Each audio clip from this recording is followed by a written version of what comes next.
लेकिन यहां पढ़ो 18 में क्या लिखा, हाँ पढ़ो आगे पढ़ो। ताकि लोग नहीं परंतु तेरा पिता जो गुप्त में है। कह रहा है यहां पर लिखा, कह रहा है कि तू मुंह धो ले। कह रहा है इसका मतलब, कह रहा है तू नहा नहीं सकता तो भाई साहब मुंह तो धो ले। परमेश्वर जानता है आपको कि आप सर्दी आती है तो आप उपवास नहीं रखते सर्दियों में, कहते हैं नहाना पड़ेगा। भाई साहब आजकल लोग ऐसा बोलते हैं। परमेश्वर बड़ा अच्छा है, उसने पहले से ही आपका जुगाड़ कर रखा। वो बोलता है कह रहा नहाने की जरूरत नहीं, कह रहा मुंह ही धो ले, कह रहा पर उपवास तो कर। कहता है मुंह धो ले, बहाने मत मार। यहां आदम की तरह बहाने मत मार। जब यीशु मसीह आया, परमेश्वर आया, बोलता है कह रहा तूने ये क्या किया, पेड़ से फल तोड़ के क्यों खाया, तू तो कह रहा था मेरा फास्टिंग है। मतलब मैं ऐसे कह रहा हूं कि और उसी समय वो बोलता है कह रहा तूने जो मुझे औरत दी थी इसने मेरे से पाप कराया है। इसका मतलब दोष लगा दिया अपनी पत्नी पर। आज बहुत बार क्या कर रहे हैं, और बाइबल बोलती है दोष नहीं लगाना। आप क्या कर रहे हैं, आपका टाइम टेबल हो, फास्टिंग जब आप करते हो तो आप पहले से नोट करो और आप पहले से बताओ कि भगवान और मेरे मां बाप अपने बच्चों को कल मेरा फास्टिंग है और कल मैं स्पेशल इस बात के लिए छुट्टी ले रहा हूं, मुझे डिस्टर्ब नहीं करना। कोई घर पे आए बोलो है नहीं, आत्मा में बोलो है नहीं, यह झूठ नहीं होता। याद रखना कि मैं परमेश्वर के साथ संबंध बना रहा हूं। नहीं तो आप जाओ और कहीं पर अकेले में एकांत में जाओ और उपवास करो। लेकिन आपको बता रहा हूं कि पवित्र आत्मा यही बातें आज आपके अंदर से कह रहा है, जब आपके अंदर आएंगी और जब आप उपवास करते हैं तो उसी समय शैतान ज्यादा आपको गुस्सा दिलाएगा और उसी समय ज्यादा आपको तंग करेगा, ज्यादा आपका उपवास तोड़ने की कोशिश करेगा। कब तक करेगा, जब तक आपने टाइम टेबल परमेश्वर को नोट कराया। अगर आपने परमेश्वर को टाइम टेबल नोट नहीं कराया, परमेश्वर आपके उपवास को पसंद नहीं करता। आपको परमेश्वर को उपवास बोल के रखना है कि परमेश्वर मैं आज इस दिन फ्राइडे छुट्टी लूंगी और फ्राइडे को उपवास करूंगी, या फिर मैं मंगलवार को छुट्टी लूंगा। लेकिन टाइम भी बताना पड़ेगा भाई साहब कि मैं सुबह से लेकर 5 बजे तक रखूंगा। आप कौन सा उपवास रख रहे हो कि 5 बज गए तो चल 5 बजे तक हो गया, अच्छा 8 बज गए तो चल 8 बजे तक उपवास हो गया, 12 बज गए तो अच्छा 12 बजे तक हो गया। कई लोग सोते रहते हैं सुबह तक 2 बजे तक और फिर वो उठते हैं बोलते हैं परमेश्वर हाँ 4 बजे तक ही था, 2 बजे तक तो सो लिए और 2 घंटे में सारा काम हो गया। परमेश्वर ऐसे उपवास पसंद नहीं करता। लिखा ऐसे उपवास 58:4 में कि मैं उसको पसंद नहीं करता और वो मेरे पास नहीं पहुंचते। इसका मतलब आपका स्ट्रगल आज भी लंबा हो रहा है। आप स्ट्रगल को बढ़ाओ नहीं मेरे भाइयों, आपका स्ट्रगल आज रात खत्म होने वाला है यीशु मसीह के नाम में। मैं कह रहा हूं आपको उपवास इस तरीके से करना है। मैं कह रहा हूं गारंटी दे रहा हूं मैं आपको, जो स्ट्रगल आप 3 महीने हो गए आपको करते हुए, मैं कह रहा हूं कि वो स्ट्रगल सिर्फ 7 दिन के अंदर खत्म होने वाला है। और ऐसे लोगों को मैं देख रहा हूं जो लोग ऑनलाइन चर्च अटेंड कर रहे हैं और ये फैसला ले रहे हैं, डिसीजन ले रहे हैं कि अपने आप को प्रिपरेशन कर रहे हैं। 3 काम करना है कि पहला प्रिपरेशन और दूसरा स्पिरिचुअली हो जाना। उपवास में ज्यादातर पश्चाताप करना, अपनी पुराने पापों के लिए माफी मांगना, पुरखों के, अपने परिवार के, कहता ये काम करना है, स्पिरिचुअली हो जाना। कह रहा तीसरा आपको कह रहा है कि फेथ करना है कि परमेश्वर मुझे इस उपवास के बाद रिजल्ट देने वाला है। जब आपका आखिरी उपवास होगा, इसका मतलब या तो आपने 3 उपवास रखे हैं, या आपने 11 रखे हैं, या आपने 7 रखे हैं, या आपने 21 रखे हैं, आपने 40 रखे हैं, तो आपने जैसे ही आपके 40वां उपवास होगा तो परमेश्वर आखिर में आपको रिजल्ट देगा। मैं आपको एक बात बता रहा हूं, गवाही दे रहा हूं कि मेरे ऊपर एक बार कर्जा हो गया, लाखों रुपए का कर्जा हो गया और मैं इतने कर्जे में आ गया कि मेरे परिवार के लोगों ने भी मुझे घर से निकाल दिया। लेकिन जब मैं प्रभु में आया और उस समय मैंने फास्टिंग किया, पवित्र आत्मा ने मुझे कहा कि तू 40 दिन की फास्टिंग कर, और मैंने 40 दिन की फास्टिंग किया। मेरे को बड़ी मुसीबतें आई, मैंने 1 से 10 दिन, 20 दिन, 30 दिन, लेकिन उस समय पर मैंने उस व्यक्ति को पैसे देने थे, नहीं तो मेरे ऊपर कोर्ट केस हो जाना था। और जब मैंने 40 दिन मैंने उपवास, मेरा जब 40वां उपवास था, मैं उसी समय रो रहा था और परमेश्वर के सामने कह रहा था। मैंने एक कमरा किराए पर लिया हुआ था और मैं वहां बैठ गया और मैं उसी समय उस घर में बैठ गया और मैंने किसी को नहीं बताया, स्विच ऑफ। और मैं 40 दिन मैंने हार्ड फास्टिंग किया, सिर्फ मैंने पानी का उपवास रखा, मैं सिर्फ पानी पीता था और 40 दिन प्रेयर करता था। प्रेयर मेरी सिर्फ प्रेयर यही थी कि परमेश्वर पूरी दुनिया के लोगों को बचा ले, या तो मुझे बिजनेसमैन बना दे, ऐसा बिजनेसमैन कि नंबर 1 बिजनेसमैन, या फिर नंबर 1 पादरी बना दे। 2 में से एक काम कर दे। अगर सेवा लेनी है तो सेवा ले, अगर कोई बिजनेसमैन बनाना है तो बिजनेसमैन बना दे। लेकिन परमेश्वर ये अदर में ना लटका मेरे को नहीं लटकना। आज मैंने कहा पैसा है, कल नहीं है, आज ये हो रहा है, वो हो रहा है। मैंने कहा परमेश्वर कभी ये बीमारी आ रही है, कभी समस्या आ रही है। मैंने परमेश्वर से बैठकर प्रार्थना किया कि परमेश्वर अगर तू मेरा ये कर्जा उतार दे तो मैं तेरी सेवा करूंगा, मैं परमेश्वर सब कुछ छोड़ दूंगा। पवित्र आत्मा ने मेरे समर्पण को देखा और मैंने फैसला लिया। मैंने देखा जिंदगी में कुछ नहीं है, सबोदेशक की किताब बोलती है सब कुछ व्यर्थ है। और उसी समय मैंने फैसला लिया, मैंने कहा परमेश्वर तू पूरा कर। मैं आपको बता रहा हूं कि 40वें दिन एक आदमी मेरे गेट पर आया और उसने मेरे से हेल्प मांगी कि मेरे मकान के लिए हेल्प मांगी बिकवाने के लिए। मैंने कहा मैं प्रॉपर्टी डीलर का काम करता ही नहीं हूं, लेकिन पवित्र आत्मा ने मुझे कहा कि आज 40वां दिन है, आज तू नहीं आया। जब यीशु मसीह का 40वां दिन पूरा हुआ तो लिखा वहां पर स्वर्गदूत उसकी सेवा करने के लिए आ गए, और वो आदमी मेरे लिए खाना लेकर आया। और वो आदमी कहता मैंने आपका इतना नाम सुना है, कहता है कि आप, कह रहा है कि आपको, कह रहा मेरी मदद करनी है, ये पड़ोसी प्लाट आपके कहने से बेचने वाला है। मैंने कहा यार वो मुझे जानता ही नहीं है। कह रहा नहीं आपका पड़ोसी है। और मैंने उससे रिक्वेस्ट किया और उस व्यक्ति ने मेरी बात मान लिया और वो प्लाट बिक गया और मेरा लाखों रुपए का फायदा हो गया। मैंने कार भी लिया, एक बुलेट भी लिया और मेरा कर्जा भी उतर गया। मतलब ये परमेश्वर है, पवित्र आत्मा चमत्कार करता है। चर्च, अगर आज आप उपवास कर रहे हैं और उपवास अगर आपने पूरा कर लिया, आपको डिफिकल्टी आनी है। अगर आप 40 दिन का नहीं पूरा कर सकते, 21 दिन का पूरा नहीं कर सकते, 11 दिन का पूरा नहीं कर सकते, 3 दिन का पूरा नहीं कर सकते, कम से कम एक दिन तो सही बनकर दिखाओ परमेश्वर को।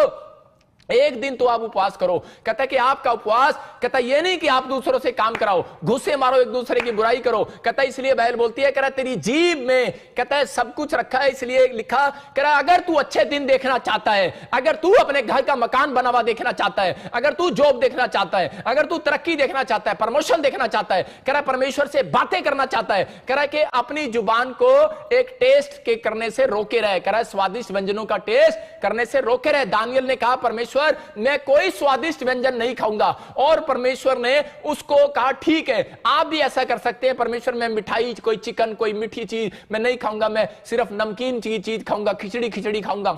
अगर आप पेशेंट हैं तो आप ऐसा उपवास भी कर सकते हैं। याद रखना मैं कह रहा हूं कि आपको अपनी आत्मा को तैयार करना है, अपने शरीर को दुख नहीं देना कि आप सारा दिन अपने शरीर को दुख देते हैं और अपनी आत्मा को तैयार नहीं करते। परमेश्वर कह रहा है कि आज ही बंधन टूटने वाला है यीशु मसीह नासरी के नाम में, आज रिजल्ट आने वाला है चर्च यीशु मसीह के नाम में। अगर आप समझ रहे हैं इस प्लानिंग को तो परमेश्वर आज आपको आजाद करने वाला है। जब हम पढ़ते हैं मरकुस 9:29 में क्या लिखा कि उसमें क्लियर लिखा कि ऐसी दुष्ट आत्माएं, उन लोगों के लिए बोल रहा हूं जिनके अंदर बहुत सारी दुष्ट आत्माएं हैं, जिनके एसिडिटी है, प्रॉब्लम्स है और किडनियां खराब है, कैंसर है, शुगर है। मैं कह रहा हूं कि आपको एक उपवास अगर आपका सही ढंग का होगा, आज रात आपकी कैंसर की फाइल कह रहा है कि नॉर्मल रिपोर्ट में बदलने वाली है। अगर आपका एक उपवास अगर सही ढंग का होगा तो मैं कह रहा हूं कि आप 5 करोड़ के बंगले के लिए मेहनत कर रहे हो। अरे भाई साहब पैसा नहीं है, मैं कह रहा 5 करोड़ नहीं 50 करोड़ का बंगला भी मेरा परमेश्वर दिलवा सकता है आपको यीशु मसीह के नाम में। कह रहा आपका एक उपवास भी अगर सही है तो पवित्र आत्मा कह रहा है, कहता है मैं तुम्हारी जिंदगी में वो मिरेकल करूंगा,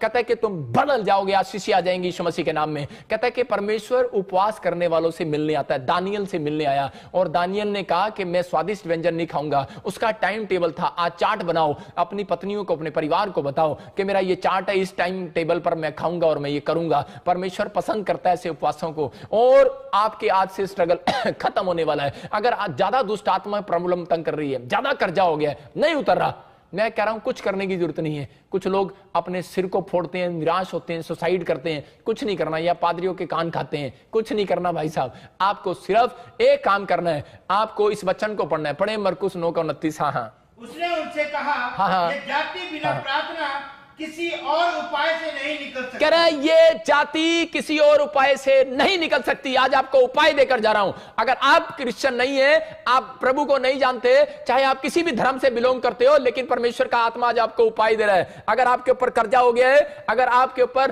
तो परमेश्वर कह रहा है कि ये कर्जे वाली जाति, ये बीमारी वाली जाति, ये दुष्ट आत्मा वाली जाति, कह रहा है ये मैं उन जातियों को बोल रहा हूं। कह रहा है जो बीमारी वाली जाति, कह रहा है इसको शैतान की जाति को बोला जाता है। कह रहा है जो कर्जे वाली जाति है, कह रहा है ये बीमारी वाली जाति है, कह रहा है कि ये जाति है, इसका मतलब ये जाति है, लेकिन जाएगी कैसे? कह रहा है ये किक मारने से नहीं जाती है, कह रहा है ये उपवास और प्रार्थना करने से जाती है। कह रहा है उपाय दे रहा है, इसका मतलब सीक्रेट बता रहा है। कहता है उपाय है, अगर तुमने उपाय नहीं लिया, अरे जाकर पूछते रहते हैं, हाथ दिखाते रहते हैं, भाई साहब तागे बंधवाते रहते हैं, बोलते हैं कह रहा जी लो जी पूछा दे दो भाई साहब, उपाय बता दो जी। हाँ जी, कितनी मच्छियों को आटा गिरना है, कितने गायों को रोटी खिलाना है, कितनों को क्या करना है। भाई साहब कुछ नहीं करना, आपको वो दान पुण्य तो करना ही करना करना है, लेकिन यहां पर परमेश्वर का आत्मा कह रहा है ये उपाय है। जब तू फास्टिंग प्रेयर में जाए तो करे अपनी आत्मा को तैयार कर, प्रिपेयर कर, कहता है, और विश्वास कर कि परमेश्वर तुझे देख रहा है और अपने उपवास को तोड़ने मत दे। समझदार हो आप, कह रहा है जब आप बाहर रहोगे तो आपका उपवास टूटेगा,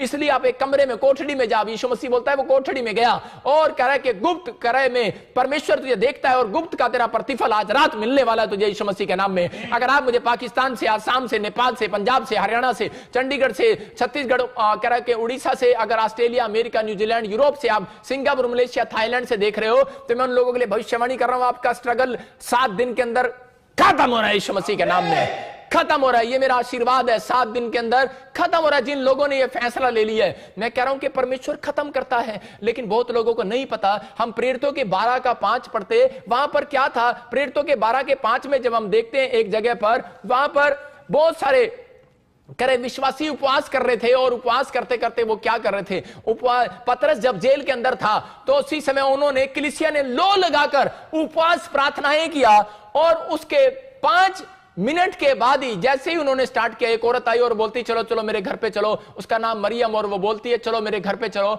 आज मेरे घर पे फास्टिंग प्रे करेंगे। आज विश्वासी लोग भी ऐसे ही करते हैं कि चलो चलो हम फास्टिंग प्रे करेंगे, और जब उन्होंने करे आप इकट्ठे होके लो लागे प्रार्थना करांगे, फास्टिंग प्रे करांगे, पतरस जेल से छुड़ाया जाएगा, आजाद हो जाएगा। उन्होंने जब प्रार्थना किया तो जैसे ही उन्होंने फास्टिंग प्रेयर अभी शुरू ही किया था, और जैसे फास्टिंग प्रेयर उनका खत्म हुआ आखिरी में, और जैसे ही एंड हुआ, 1 दिन का उनका फास्टिंग प्रेयर था, जैसे ही एंड हुआ तो उसके गेट पर पतरस ने जाके खटकाया, खट खट खट खट, और उसी समय औरतें डर गई। उसने देखा सुराख में से, अरे ये कौन आ गया, पतरस करे। लेकिन जब पतरस को लेकर गए थे, वो वहां से 200 किलोमीटर का फर्क था, लेकिन 200 किलोमीटर में उस समय गाड़ी तो थी नहीं, इतनी जल्दी कैसे आ गया, वो हैरान हो गई, और उसी समय चीख पड़ी, बोलती कह रही पतरस आ गया गेट पर। तो सब के सब वहां पर क्या लिखा उसके 15 में, हाँ, पढ़े जरा क्या लिखा 15 में। उन्होंने उससे कहा, हाँ, तू पागल है। हाँ, बस करे क्या लिखा कि कौन है ये विश्वासी उपवास कर रहे हैं और प्रार्थना कर रहे हैं, और क्या बोल रहे हैं, एक दूसरे को घूसे मार रहे हैं, बोलती तू पागल है। अरे विश्वास नहीं कर रही है, बोलती है उपवास तूने किया, प्रार्थना तूने की, रिजल्ट तेरी प्रार्थना का आया, लेकिन तू विश्वास नहीं कर रही। इसका मतलब आपको उपवास करने के बाद फेथ भी आपके अंदर परमेश्वर चेक करता है, आपके फेस का इंप्रेशन भी आप परमेश्वर आपका चेक करता है। यहां पर ये औरत ने जब उपवास किया, और उसी समय जब इसका उपवास पूरा हुआ तो पतरस जेल से छूट कर आ गया, और वो उड़कर आया, स्वर्गदूत उसको लेकर आए वहां पर उसी प्लेस पर। इसका मतलब 200 किलोमीटर का जो सफर था उसने सिर्फ करा के 5 घंटे में, करा के सिर्फ 15 मिनट में पूरा कर दिया। और जब वो 15 मिनट में वो वहां पहुंच गया और गेट खड़काया, तो यहां लेडीज मसीह लोग क्या बोल रहे हैं, बोलते तू पागल है, अरे कैसे पतरस इतनी जल्दी कैसे आ सकता है, अभी तो हमने प्रार्थना शुरू ही की है। मैं कह रहा हूं कि परमेश्वर का आत्मा कह रहा है ऐसे लोगों को, अगर आपका कह रहा बाल्टी पोजीशन अगर आपने सही ली है, आपका उपवास करने का तरीका सही है, तो मैं कह रहा हूं आप प्रार्थना उपवास शुरू ही करोगे। मैं कह रहा हूं चर्च, आपका स्ट्रगल आज रात खत्म होने वाला है यीशु मसीह के नाम में। सही ढंग से की हुई प्रार्थनाएं, सही ढंग से किया हुआ उपवास जल्दी स्वीकार होता है। यह परमेश्वर का प्लान है। कहता है कि आज तक आपकी प्रार्थना अगर किसी ने नहीं सुनी, आज रात मेरा परमेश्वर आपकी प्रार्थनाओं को सुनने वाला है। आज रात मेरा परमेश्वर आपके ऊपर मिराइकल करने वाला है और आपकी आशीषें खुलने वाली है। अपने हाथों को उठाओ और कहो परमेश्वर आज से मैं टाइम टेबल का पक्का हो जाऊंगा यीशु मसीह के नाम में। जैसे दानियल टाइम टेबल का पक्का था, जब हम इसको 9 के 22 में देखता हूं तो वहां पर क्लियर लिखा कह रहा है कि वो आज्ञा जब निकली, कह रहा है कि जब तू प्रार्थना कर रहा था। इसका मतलब कि वो टाइम टेबल देख रहा था परमेश्वर। एक जगह हम पढ़ते हैं प्रेरितों के काम 10 का 30 देखते हैं, और जल्दी से कुरनेलियुस के बारे में देखते हैं कि वो परमेश्वर को नहीं जानता, वो इटालियन का सूबेदार है, लेकिन बाइबल बोलती है कि वो समय पर प्रार्थना उपवास करता था और परमेश्वर ने उसकी लाइफ में चमत्कार किया। हाँ, पढ़ें, देखो। कुरनेलियुस ने कहा, इसी घड़ी पूरे 4 दिन हुए, मैं अपने घर में तीसरे पहर प्रार्थना कर रहा था, तो देखो एक पुरुष चमकीला वस्त्र पहने हुए मेरे सामने खड़ा हुआ और कहने लगा, हे कुरनेलियुस, तेरी प्रार्थना सुन ली गई है और तेरे दांत। हालेलुया। यहां पर क्लियर लिखा, कह रहे कि कुरनेलियुस के पास वहां पर लिखा इसी घड़ी, मतलब उसी घड़ी पूरे 4 दिन हुए थे। इसका मतलब कि 3 दिन का जो उसका फास्टिंग था, और जैसे ही वो पूरा हुआ चौथे दिन कहते हैं कि स्वर्गदूत उसके गेट पर आकर खड़ा हो गया। आज आपका फैसला है, जब आप 3 दिन का फास्ट कर रहे हो, मैं कह रहा हूं कि जैसे ही फास्ट आपका सही परमेश्वर ने देख लिया, चौथे दिन एक स्वर्गदूत चमकीले कपड़ों में यीशु मसीह के रूप में आपके पास आकर खड़ा होने वाला, याद रखना यीशु मसीह के नाम में। मैं कह रहा हूं कि एक एंजल जिब्राइल आपके गेट पर आने वाला है, आपकी गवाहियां लेकर आने वाला है। आज आप जहां पैसा डाल रहे हैं, आज आपका पैसे का स्ट्रगल अगर आप बार बार कर रहे हैं डबल करने के लिए, मैं कह रहा हूं आज से 7 दिन के बाद आपको डबल नहीं करना पड़ेगा, आपको 100 परमेश्वर देने वाला है यीशु मसीह के नाम में। 100 गुना डबल करने वाला है। याद रखना कि वो 30 गुना नहीं, 60 गुना नहीं, उपवास करने वालों का 100 गुना होने वाला है यीशु मसीह के नाम में। ये पवित्र आत्मा है और आज आशीष देने वाला है। यहां कुरनेलियुस को इस सीक्रेट का पता लग गया। कहता है उसका टाइम टेबल था, कहता है किस घड़ी। इसका मतलब आपने पोजीशन ली है, लेकिन परमेश्वर को नहीं बताया कि मैं किस घड़ी जा रहा हूं। परमेश्वर को मालूम है, लेकिन आपको शैतान को हराने के लिए बताना है कि परमेश्वर मेरी पोजीशन कहां है, मेरा प्लेस कहां है, मेरा कमरा ये है, आज मैं इस कमरे में उपवास करूंगा और मैं इस टाइम से लेकर इस टाइम तक करूंगा। और यहां पर स्वर्गदूत कब आए, कह रहा है जब उसी घड़ी पूरे टाइम पर 4 दिन हुए, कह रहा है कि मैं अपने घर में तीसरे पहर कर रहा था। इसका मतलब तीसरा पहर शाम का पहर, के वो जब उपवास कर रहा था, जैसे ही शाम के समय उसने जो सुबह से लेकर, अगर आप 6 बजे तक सूरज ढलने से पहले, कह रहा है कि आप जब सूरज ढलता है उपवास पूरा करते हो, उसी समय मैं कह रहा हूं एक एंजल आज रात आपके गेट पर आने वाला है, चर्च यीशु मसीह के नाम में। और यहां पर आकर कुरनेलियुस को कहा, कहता है कि तेरे घर का मैं उद्धार करूंगा। और कहता है कि क्यों, कहता है क्योंकि तूने उपवास को सही ढंग से किया है, और कह रहा है तू मेरा भय मानता है, कह रहा है तेरी प्रार्थनाएं, तेरे उपवास परमेश्वर ने स्मरण कर लिए हैं। इसका मतलब याद रखना कि जितनी भी आप फास्टिंग करते हो, कुछ लोग सोचते हैं जितनी फास्टिंग किया, इतनी प्रेयर किया, कोई फायदा नहीं। लेकिन नहीं भाई साहब, जब आप एक फास्टिंग कर रहे हो, एक गुल्लक में एक सिक्का डाल रहे हो, आप एक सिक्का डाल रहे हो। एक मां अपनी बच्ची के लिए पहले से गुल्लक में पैसे इकट्ठे करती है, और जब वो 18 साल की हो जाती है तो उसकी गुल्लक भर जाती है और फोड़नी पड़ती है। याद रखना, आपका सही टाइम आने पर परमेश्वर आपके उपवासों का फल देने वाला है, आपकी प्रार्थनाओं का फल देने वाला है। अगर आप फास्टिंग प्रेयर के साथ आए हैं, मैं कह रहा हूं परमेश्वर काम करने वाला। याद रखो, अलीशा के लोग बोलते हैं, कहते हैं अलीशा ने जब उपवास किया, मैं बता रहा हूं कि अलीशा जब मर गया और उसके बाद जब वो कब्र पर लोग गए तो उसकी हड्डियों को छूने से भी चंगे हो गए, मांस से चंगे नहीं हुए, हड्डियों से। मैं कह रहा हूं कि आप जब रोटी नहीं खाते, आपका मांस उतर जाता है, आप कमजोर हो जाते हो जब आप फास्टिंग करते हो। कुछ लोग सोचते हैं कि शायद कि मेरा वजन घट जाएगा, मैं फास्टिंग हो जाएगा, कुछ लोग इसलिए रखते हैं। लेकिन बाइबल बोलती है आपके स्वास्थ्य के लिए भी फास्टिंग अच्छा है जब आप फास्टिंग करते हैं। अलीशा ने जब फास्टिंग किया तो परमेश्वर ने चमत्कार किया, मिराइकल किया, और उसके अंदर अनॉइंटिंग भरी रहती है। याद रखना, फास्टिंग को ही जब रखते हैं आप तो अभिषेक ऊपर आता है। अभिषेक एक दिन के लिए नहीं रहता। अगर आप मर भी जाएंगे तो आपके जो मांस है और उसके अंदर जो हड्डियां हैं, कहता है मांस उतर जाता है, मांस सूख जाता है, लेकिन हड्डियां सूखती नहीं है। हड्डियों को तोड़ा और चूरा किया जाता है, लेकिन हड्डियां जो पड़ी रहती हैं, कह रहा उन हड्डियों के ऊपर अनॉइंटिंग चिपकी रहती है। आज अलीशा के ऊपर चिपकी हुई थी अनॉइंटिंग चिपकी हुई थी। इसलिए यीशु मसीह बोलता है, कह रहा है कि एक व्यक्ति, कह रहा है कि भूखा रह सकता है, कह रहा है क्योंकि उसकी हड्डियों में अनॉइंटिंग है, आपके खून में अनॉइंटिंग है यीशु मसीह की। अगर आपके अंदर यीशु मसीह का खून है तो आज से आप लोग यीशु मसीह के खून बनके बोलोगे कि मैं आज से फास्टिंग किया करूंगा। मैं कह रहा आपकी हड्डियों में अनॉइंटिंग चिपक जाएगी। आज आपकी हड्डियों में, अलीशा की हड्डियों में अनॉइंटिंग चिपकी हुई थी। अरे वहां का ऐसा ना करना कि शमशान घाट पे जाके किसी पास्टर की हड्डियां लेके अपने सिर पे मार लेना। भाई साहब ये गलती ना करना। यहां तो उसकी सिर्फ वो एक ही ऐसा बंदा था, कहीं भाई साहब किसी पास्टर की हड्डियां ठाट आगे अपने सिर में मारो, वो नहीं करना। कंगाल को नहीं उठा के ले आना।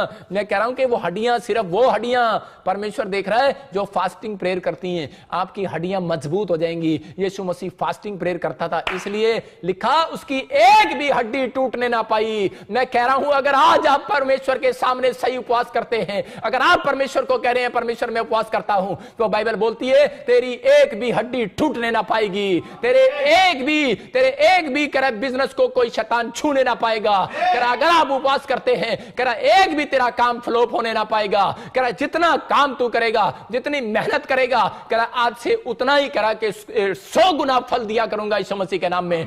आपकी हड्डियों में बस जाए ये वचन जो आज प्रोफेट बजिंदर ने आपको सुनाया है, आपकी हड्डियों में चिपक जाए। मांस में ना चिपकाओ भाई साहब, मांस तो गल जाता है, सूख जाता है। नींबू पानी पीते हो आप पतले हो जाते हो, मांस खत्म हो जाता है, लेकिन मांस खत्म हो जाता है, हड्डियां खत्म नहीं होती, हड्डियों में चिपका रहता है। इसलिए कब्र में आपकी हड्डियां जाने वाली हैं, याद रखना। कह रहा है कि आपका जो कंकाल है वही कह रहा कंकाल मरने के बाद नरक में या स्वर्ग में जाने वाला, याद रखो। उसके बाद जो स्वर्ग में रहेंगे उनके शरीर पर मांस लगा दिया जाएगा, लेकिन जो कह रहा है कि नहीं विश्वास में रहेंगे यीशु मसीह के साथ, उनका हड्डियां ही जाने वाली हैं, याद रखो। इसलिए बाइबल कह रही है, कह रहा तुम्हारी हड्डियों में अगर मैंने अनॉइंटिंग देख लिया, अगर तुम्हारी हड्डियों में उपवास का मन देख लिया मैंने, कहता है तो कह रहा है कि वो हड्डियां कह रहा नरक में नहीं जाएंगी, याद रखना। ये यीशु मसीह का सीक्रेट है, इसलिए फास्टिंग बहुत जरूरी है। कहता है अगर आप फास्टिंग करते हो आपकी हड्डियां नरक में नहीं जाने वाली, क्योंकि आपने फास्टिंग के अंदर पश्चाताप किया है, अपनी आत्मा को तैयार किया है। आपकी हड्डियों में कह रहा अनॉइंटिंग है, इसलिए परमेश्वर यीशु मसीह मरने के बाद, लोग पूछते हैं मरने के बाद कौन स्वर्ग जाएगा कौन नरक जाएगा।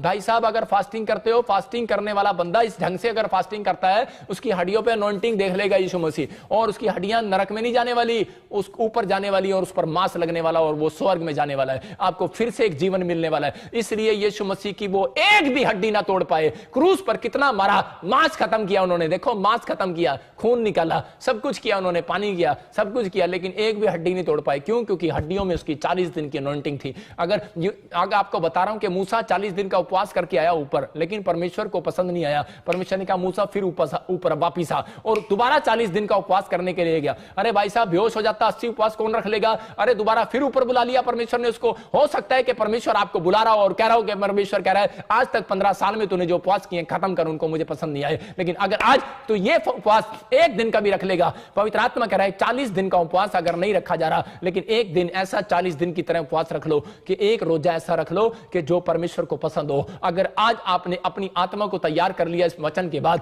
पवित्र आत्मा कह रहा है आज बंधन तोड़ कर जाऊंगा मैं यीशु मसीह के नाम में। कह रहा आपकी हड्डियों में भी कह रहा आज जान आने वाली है यीशु मसीह के नाम में, आपकी प्रोग्रेस होने वाली है। आज से कोई पिता नहीं चाहता कि उसके बच्चे संघर्ष करें, मेरा बाप भी नहीं चाहता, मेरा यीशु मसीह नहीं चाहता कि आप स्ट्रगल करें अपनी लाइफ के अंदर। पवित्र आत्मा आपको दुखी देखना नहीं चाहता, वो आपको कर्जे में देखना चाहता, वो आपको बीमारियों में नहीं देखना चाहता, लेकिन शैतान आपको देखना चाहता है, इसलिए वो आपके उपवास को तोड़वाना चाहता है। उसको पता है, कह रहा है कि कह रहा जो लोग यीशु मसीह के नाम से उपवास करते हैं, कह रहा है उनसे कह रहा है कि वो पावरफुल हो जाते हैं, इसलिए वो उनसे डरता है, इसलिए वो हमेशा आपको उपवास में गुस्सा दिलाएगा, उपवास को तोड़ने की कोशिश करेगा, उस दिन आपको ज्यादा भूख लगाएगा, उपवास के अंदर ही आपके साथ बड़ी परिस्थितियां आएंगी, लेकिन आपको परमेश्वर को बताना है परमेश्वर मैं कल उपवास रखने वाला हूं, प्लीज मेरी हेल्प कर। और परमेश्वर इसी समय उस उपवास को गुप्त में देखने वाला है, और आपने अगर एंड तक उपवास पूरा सही कर दिया, मैं कह रहा हूं यीशु मसीह का जब पूरा हुआ तो स्वर्गदूत उसकी सेवा के लिए आए। और आज मैं भविष्यवाणी करता हूं जो लोग सही तरीके से उपवास पूरा करेंगे उनके घर में आज स्वर्गदूत उनकी सेवा करने के लिए आएंगे यीशु मसीह के नाम में। अरे आप क्या सोचते हो, आपने सेवा किया, परमेश्वर जानता है। मैं देखता हूं ऐसे लोगों को जो पादरियों की सेवा करते हैं, पैर छूते हैं, बेचारे पैर धोते हैं और उनसे प्यार करते हैं पादरियों से, और उनके पैर छूते हैं, उनकी मालिश करते हैं, उनको पैसा देते हैं, उनकी रोटियों का खर्चा उठाते हैं, उनके मिनिस्ट्री में हेल्प करते हैं, अपना गला काट कर वो मिनिस्ट्रियों में हेल्प करते हैं। मैं ऐसे लोगों को पसंद करता हूं, मेरा प्रभु पसंद करता है, मेरा परमेश्वर कह रहा है ऐसे लोगों के लिए, कह रहा है कि अगर वो लोग कह रहा है उपवास करे, कह रहा है परमेश्वर कह रहा है, कहता है कि आज याद रखना, कहता है मैं उनके बच्चों का स्ट्रगल खत्म करने के लिए जा रहा हूं यीशु मसीह के नाम में। उन लोगों के लिए कह रहा है जो आप दिन रात ऑनलाइन चर्च, मुझे लाखों लोग जो इस समय देख रहे हैं, जो आज आप डरे हुए हैं कोरोना वायरस से, जो आप डरे हुए हैं किसी कैंसर, शुगर से, थायराइड से, पवित्र आत्मा कह रहा है मैं बीमारी को कहता नहीं देखता, मैं मनुष्य को देखता हूं।